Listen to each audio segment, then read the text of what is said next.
தெனாலிராமன் மற்றும் மரத்தின் உரிமை.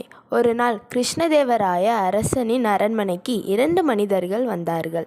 அவர்கள் இருவரும் ஒரு மாமரத்தின் உரிமை தங்களுக்கே என்று சண்டையிட்டார்கள். முதல் மனிதன் சொன்னான், மகாராஜா, இந்த மரத்தை நான் நட்டேன், அது என்னுடையது. இல்லை, இந்த மரம் என் நிலத்தில் இருக்கின்றது, அதனால் இது என்னுடையது. அரசருக்கு யார் உண்மையாக சொல்கிறார்கள் என்று புரியவில்லை. அவர் தெனாலிராமனை அழைத்து, இதற்கான தீர்வை நீ சொல்ல வேண்டும் என்றார்.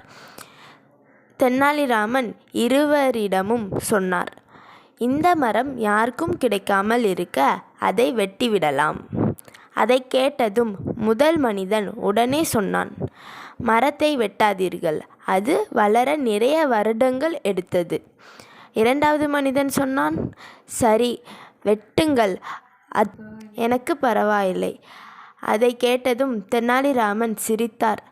அவர் அரசனிடம் சொன்னார், மரத்தை வெட்டாதீர்கள். முதல் மனிதன்தான் உண்மையான உரிமையாளர். ஏனெனில் அவர் இந்த மரத்தை பாசத்துடன் காப்பாற்ற விரும்பினார். அரசர் அதை ஒப்புக்கொண்டார். இரண்டாவது மனிதன் பொய் சொன்னது தெரிய வந்ததால் அவரை தண்டித்தார்கள்.